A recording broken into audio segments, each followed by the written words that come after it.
Good morning, my dear friends. Christmas is just around the corner, so it's time to speed up with making decorations. I recently visited a chain store with decorations and I came across some fantastic placemats for plates. And I thought to myself that I'll use these placemats because they're really great, and I'll show you two ways to use them.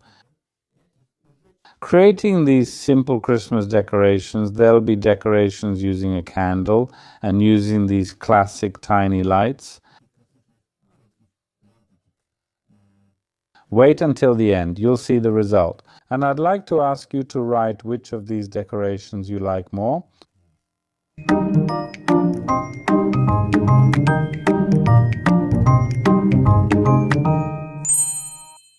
Before I make these decorations, and you write which one you like more. So make sure to subscribe to this channel because many of you watch but don't subscribe. And before Christmas, there will be a few more videos with decorations, so if you subscribe and turn on the bell, you'll get notified right away when there's a new video on the channel. Staying in this Christmas mood because there's already snow outside.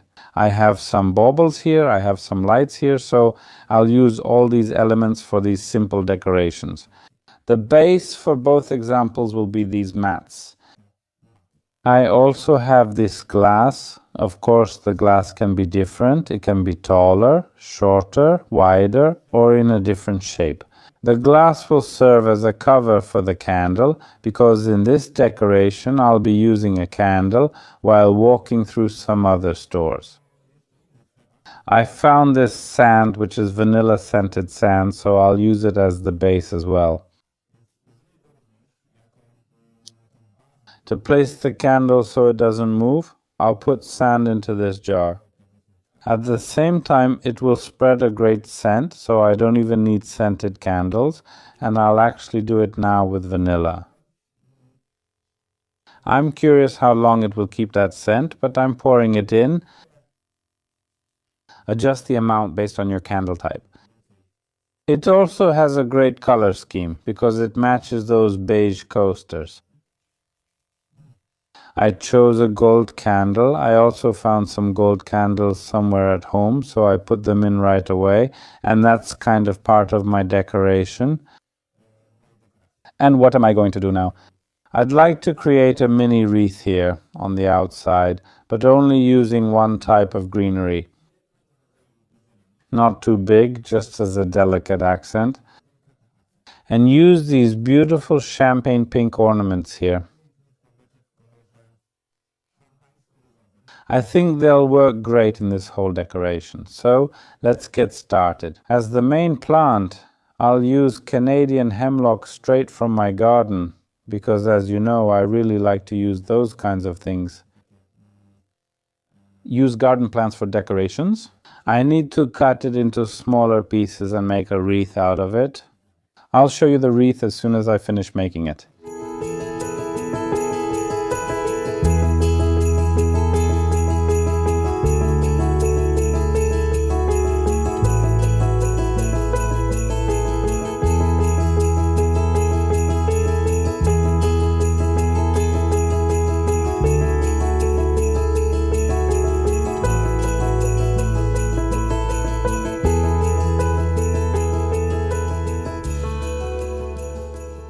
These are small pieces of Canadian fir branches cut into little bits. I'll be using them in both decorations. Actually, I'll use the same elements, maybe I'll change the colors a bit, but I'd like to show you that with the same materials for making decorations, you can create completely different arrangements. As I said, I'll start by making a small wreath. I have a wire, a thin, delicate wire on a spool, which I'll use to tie these small elements together. I've shown many times how to make wreaths on my channel, both Christmas and autumn ones, so if you want to see more examples, I encourage you to look for them on the channel. And up here, I'll link you to a video where I show how to make such a wreath. Listen, at the beginning I roll this up and add branches, one after another. This wreath doesn't need to be tightly bound or stiff. It can be a bit loose because it will be placed on this mat and small elements will be glued to it.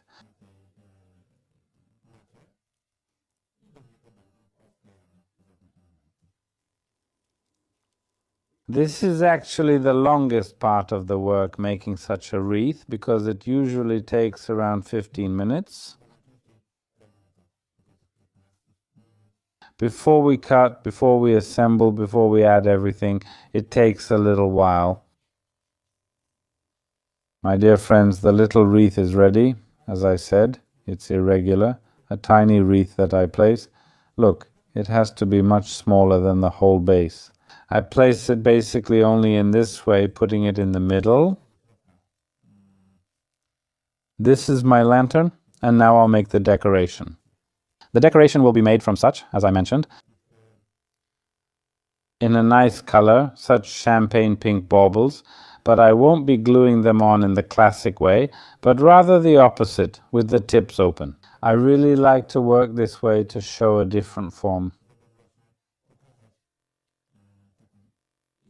I glue them a little, either to my wreath, if you want to use this mat later, or to the mat, if you're treating it as a one-time decoration. I have both shiny and matte ones here, and it's nice to arrange them so that there's a bit of sparkle for Christmas.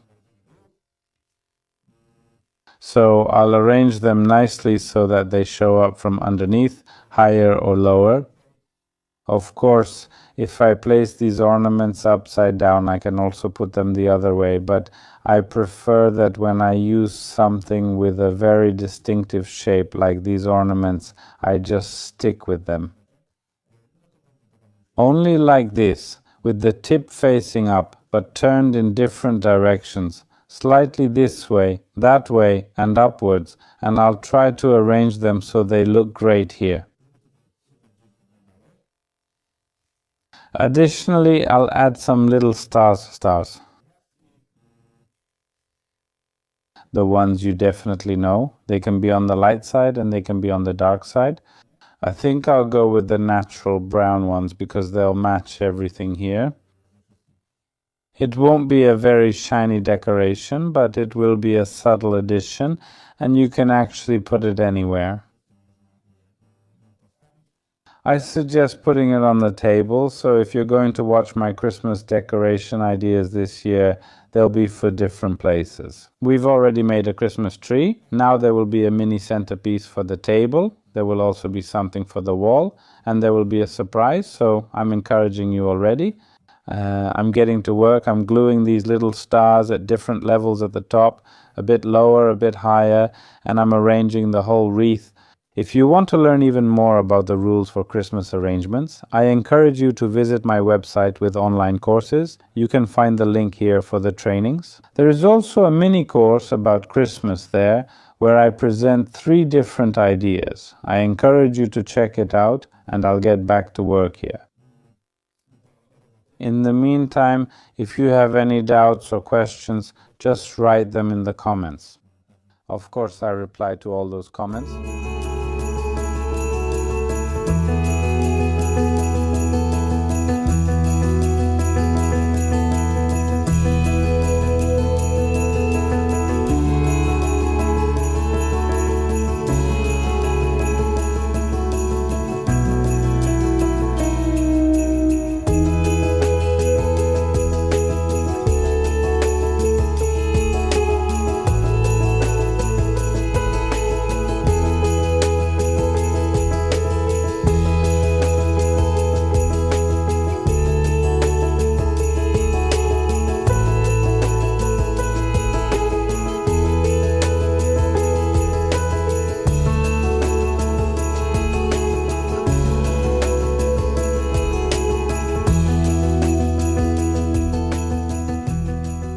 Absolutely. It's a relaxing job.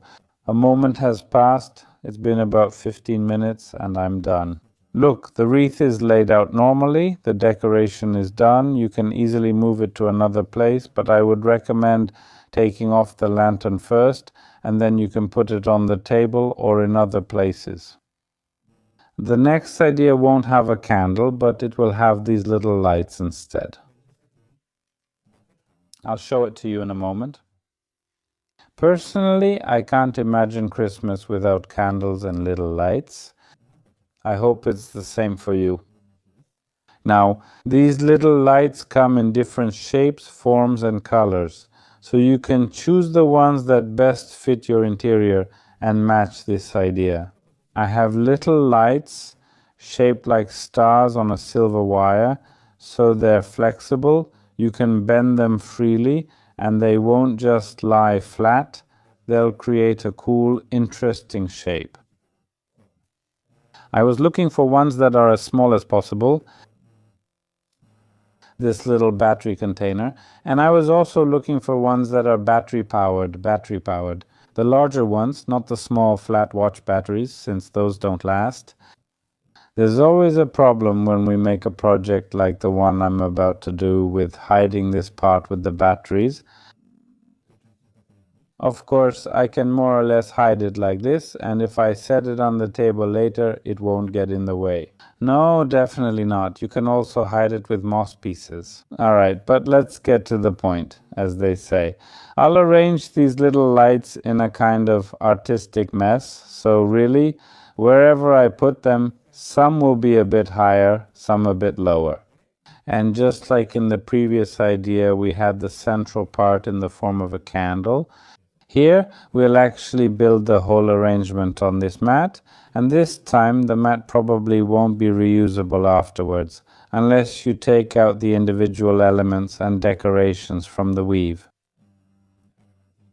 Here, similarly to the first example, I'll be using Canadian fir as the main material. But I also wanted to add a slightly frosted piece of something.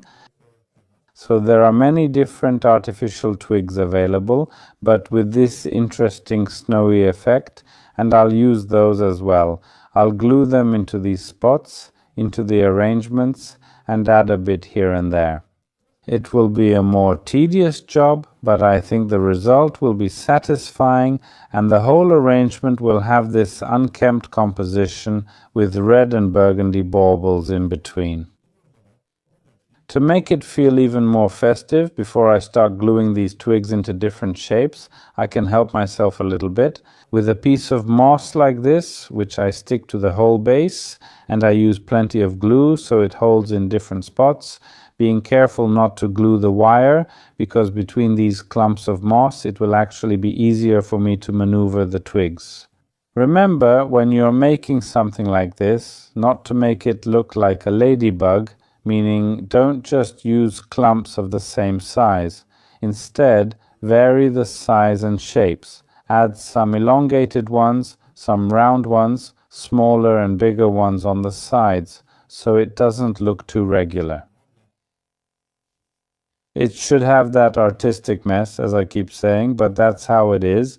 Something that's arranged and looks like an artistic mess actually looks really good. But it's not that this isn't a thought-out form, it's actually quite the opposite. Creating a composition that looks like an artistic mess, but in the end appears perfectly arranged is much more difficult. Alright, we already have quite a few clumps here. I think that's enough for now. Again, these are cut branches from the Canadian hemlock. If these are fresh branches, you can see they're very flexible. And now, if the weave is stiff, it's harder, but if the weave is loose, you can just stick them into the weave and it'll be fine. It's important that these branches aren't too flat, but that they stick out a little, and everything between them should be a bit messy, so you can see some movement here, that artistic disorder. Between these live branches, I'll also add some smaller ones, big but thinner artificial branches with that snow, because it'll look pretty good.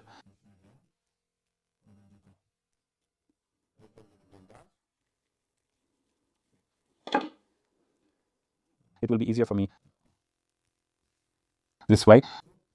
If these are such branched twigs, it's good to fluff them up a little bit too. And we also stick them to our mat, trying to place them either in the moss or tuck them into the weaves.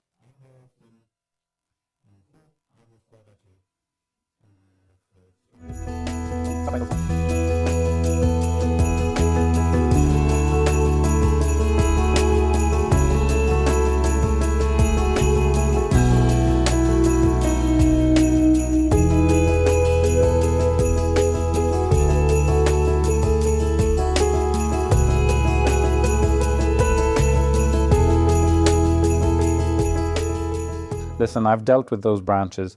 It's not easy because you really have to hold them a bit so they stick at the right angle.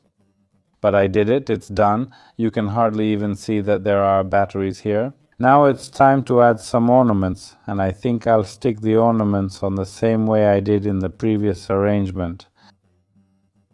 But in addition, I have these bleached cones here, probably from some Canadian pine, also just bleached, and I think they'll work great here too. With these small ornaments, they're the same size, also matte and shiny, just in this burgundy color. So it looks more festive, more classic, so I'm sticking them on. And you guys, write which of these arrangements you like more. This one with the candle or the one with the glowing stars.